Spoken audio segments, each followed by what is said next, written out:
Hola, muy buenas tardes. Yo soy Miguel Villegas de Reverdecer Colectivo. Agradezco la invitación a EPS de México. Y bueno, en Reverdecer trabajamos por el alto a la guerra contra las drogas, entendiendo que esta guerra es una estrategia de control social y territorial que va mucho más allá de cuidar a las personas de los posibles daños del uso de drogas. Creemos que ese solo es un pretexto y que justamente la política de drogas se ha construido para legitimar estrategias militares a nivel nacional e internacional a través de las convenciones como la Convención del 61, diversos acuerdos y tratados tanto nacionales como internacionales, iniciativas como la Iniciativa Mérida. En fin, se compone de un montón de diferentes leyes, reglamentos, convenciones, y mucho de esta construcción de estas leyes tiene un origen en los prejuicios y en los racismos de Estados Unidos principalmente, en donde se empezaron a construir mitos en torno a que si los negros jazzistas usaban cocaína y que si los chinos fumaban opio y los mexicanos marihuana, y eso los convertía en los peores diablos y eran la violencia de la sociedad. Pero en realidad las plantas psicoactivas tienen una historia mucho más profunda y mucho más rica. Sí, en México hay una gran historia de las plantas psicoactivas, del hongo, de la amapola, del jicuri o peyote, de varias cosas en realidad. Se tienen registros de cultivo de amapola desde 1886. Tuvimos un momento con Lázaro Cárdenas en el que incluso se llegaron a regular las drogas. Se implementaron dispensarios para usuarios de heroína como una primera estrategia de reducción de daños. Tenemos gente muy famosa como María Sabina a nivel mundial por el gran uso medicinal y tradicional que hacen de las sustancias psicoactivas o de las plantas o de los hongos, como hacía ella. Y bueno, tenemos en este arte prehispánico como la estatuilla de la Xochipilli varias muestras de uso de plantas psicoactivas como las conocemos ahora y que tenían usos sagrados, tradicionales, medicinales y de varios tipos. Después, más recientemente, lo que hemos hecho es adoptar la política militarista de Estados Unidos y de la Organización de Naciones Unidas, siguiendo las líneas que nos trazaron. En 1971 Nixon declaró una guerra abierta contra las drogas. Calderón en 2006 volvió a declarar una guerra contra el narcotráfico. Se firmaron la Iniciativa Mérida, el acuerdo rápido y furioso que traficó armas a México para grupos de crimen organizado, supuestamente para seguirlas y encontrarlos. Y entonces tenemos que regresar a ver, si el problema son las drogas y que la gente usa drogas y le hace daño, pues vemos los porcentajes y en realidad la marihuana, que es la más alta en la última encuesta nacional de adicciones, salió con un uso de 1.2% en la población. Es un uso muy bajo. Y si vemos entonces cuáles son las muertes por sobredosis también que han ocasionado drogas, pensando en drogas que sí pueden ocasionar dosis como la heroína, como la cocaína y que además están contaminadas, pues vemos que hubieron menos de 600 muertes, alrededor de 600 muertes en un promedio entre 2000 y 2009, cuando las muertes por sobrepeso y obesidad aumentaban muchísimo, las muertes violentas han aumentado. Entonces vamos a ver, si las drogas no siempre son problemas, significa que hay varios tipos de uso. Hay unos usos experimentales, que significa que alguien usa una vez, usa de vez en cuando, está conociendo y viendo si le gusta o no le gusta.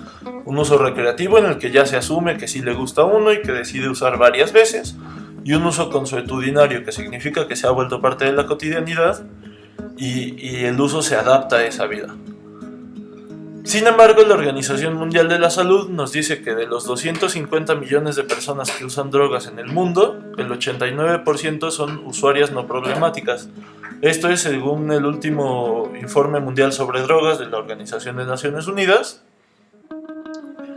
Y bueno, esto nos hace ver que en realidad los esfuerzos del Estado a través de la reducción de la oferta mediante la guerra y se supone que la disminución de la demanda mediante las campañas de prevención, en realidad están enfocadas tan solo a un 11 o 10% casi de la población, que son quienes tienen usos problemáticos.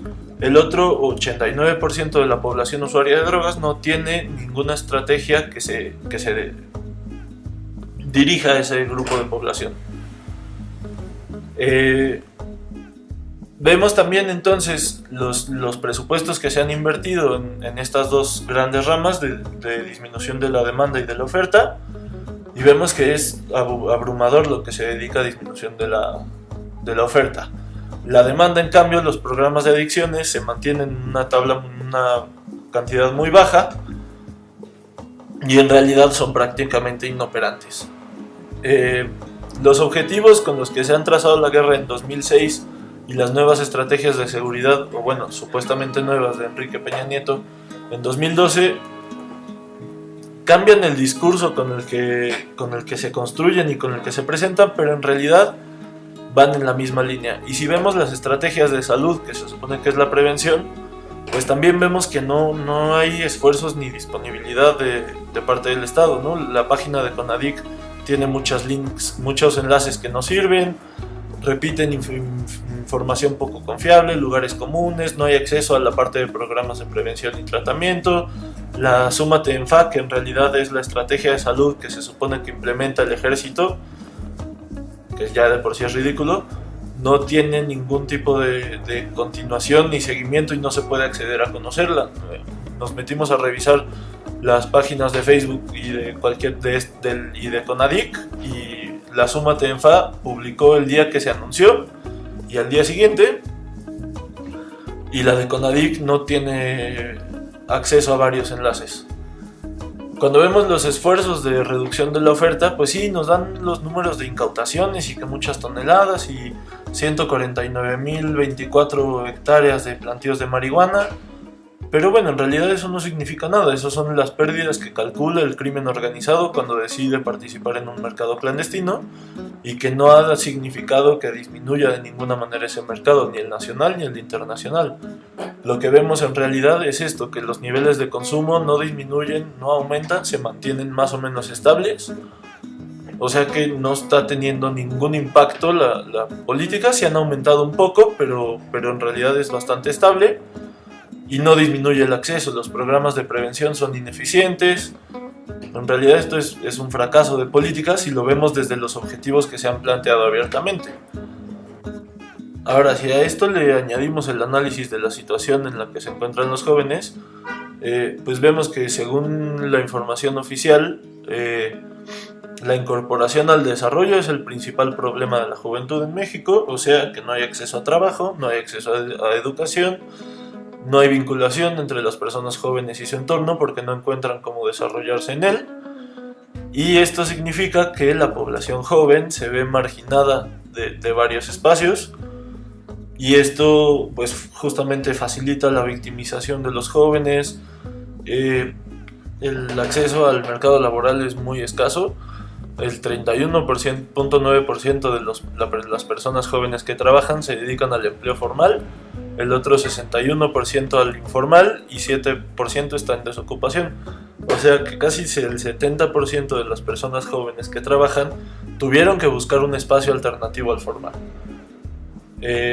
Según el doctor Alfredo Nateras de la UAM Iztapalapa, 1 de cada 3 jóvenes vive en situación de violencia, más de 6 millones participan en el narcotráfico, muchas veces porque no han encontrado una opción de desarrollo.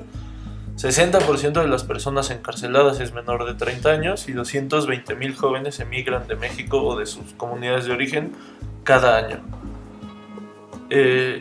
Esto pues en realidad nos deja frente a un panorama en que el ejército y el narcotráfico se han vuelto una oportunidad de desarrollo medianamente estable, aunque más riesgoso. Para el ejército hay varias formas de enlistarse, incluso los menores de edad se pueden enlistar, han desarrollado programas para permitir esto, y entonces el ejército te brinda ahí un acceso a un salario aunque sea pequeño, ciertas cosas de salud para la familia, cierta protección. Y el narcotráfico pues es lo mismo. En realidad hay dos bandos en esta guerra, y en realidad cualquiera de ellos son quienes tienen el control del territorio, de los recursos. Se permite una especie de movilidad social ahí mediante participar en estos grupos. en realidad se vuelve una cosa como de la única salida. Y frente a esto, frente al involucramiento de los jóvenes que han sido marginados por las políticas educativas y laborales, que no son suficientes, pues vemos que la única salida y lo único que se piensa es en la criminalización absoluta. En realidad, todas las personas que han buscado otras opciones lo han hecho porque el Estado los ha marginado.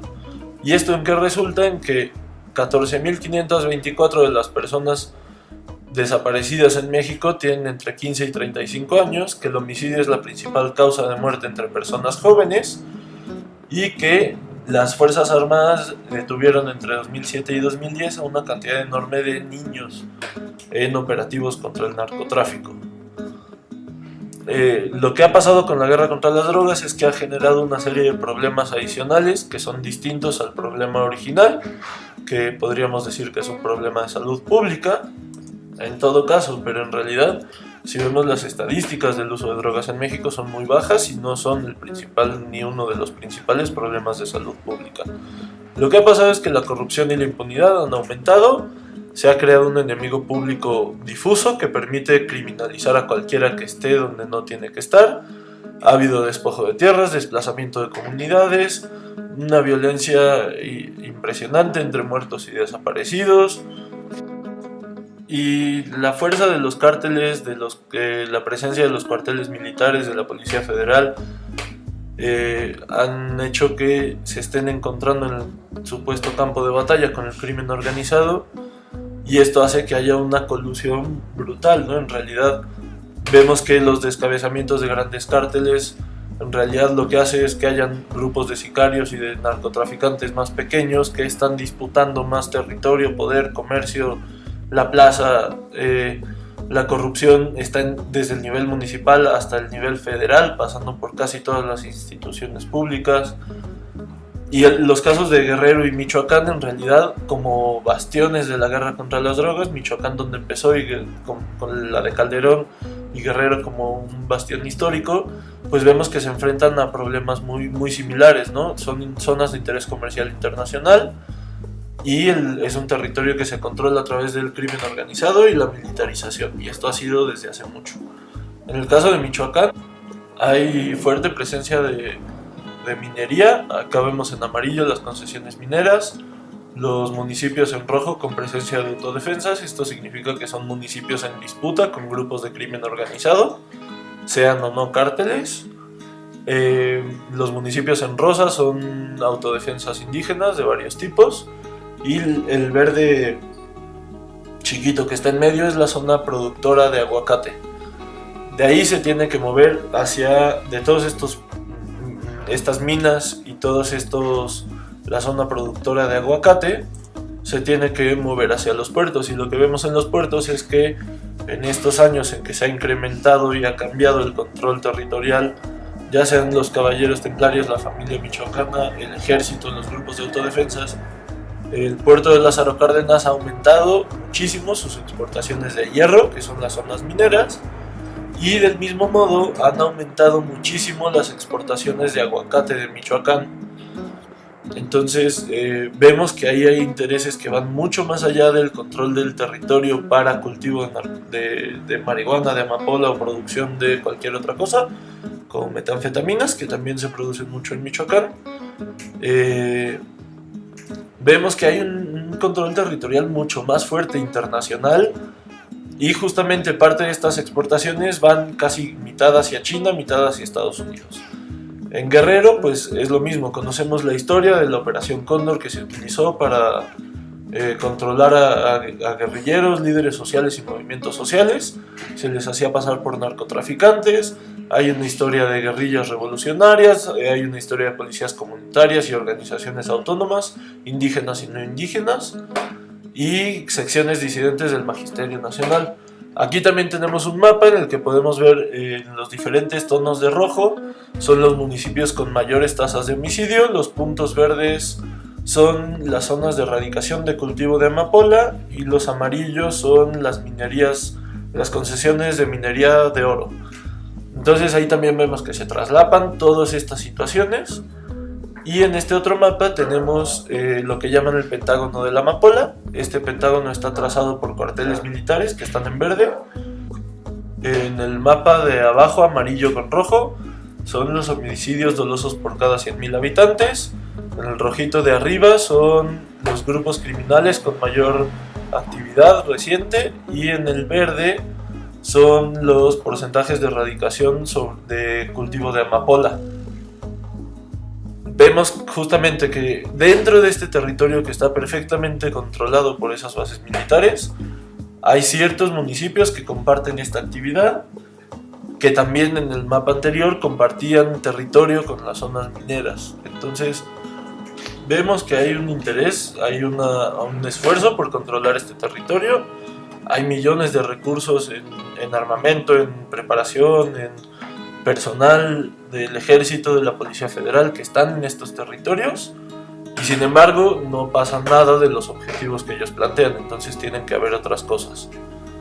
En ese sentido, las cosas que serían necesarias para poder empezar a cambiar es, pues primero hay que romper con ese discurso de guerra, porque vemos que no es una guerra realmente contra el narcotráfico ni contra el crimen organizado, sino que hay una colusión muy fuerte de las autoridades.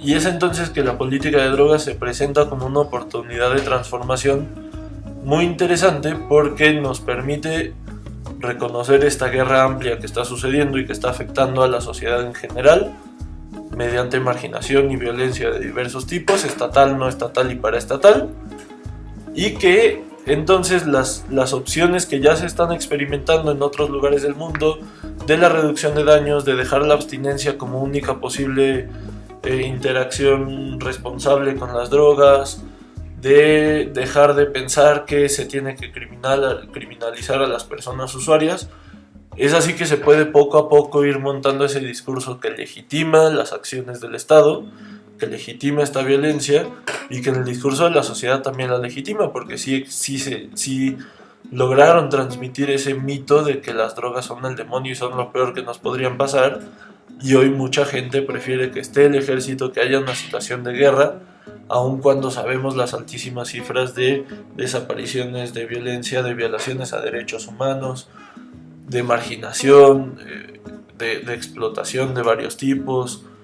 Es decir, sabemos que no está funcionando, pero nos metieron tan adentro ese mito de que las drogas son lo peor que puede pasar y solo hay que decirles no y no hay ninguna otra forma, que ya nos creímos todo este otro mito de que la guerra nos está protegiendo.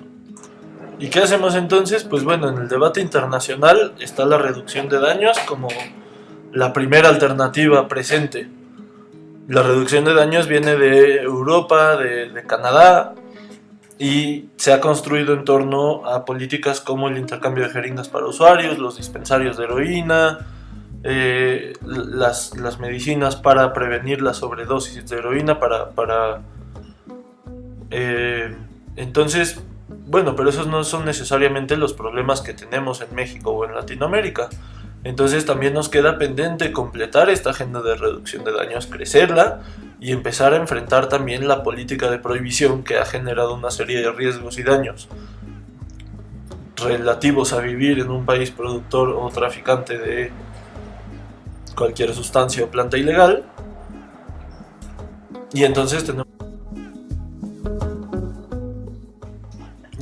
lo que nos queda es empezar a movilizarnos y organizarnos para construir nuestra propia agenda de reforma a la política de drogas desde el sur global, desde Latinoamérica y desde México, y no solo estar siguiendo el debate internacional que ha sido liderado por Europa, Estados Unidos y Canadá y otros países del norte global. Entonces, pues eso es todo lo que yo tenía que decir. Les agradezco su participación. Si gustan contactarnos, en Facebook pueden encontrar a Reverdecer Colectivo. También estarán en otras mesas participando algunos compañeros. Les pido una disculpa por no poder estar presencialmente, pero espero que mañana nos podamos ver.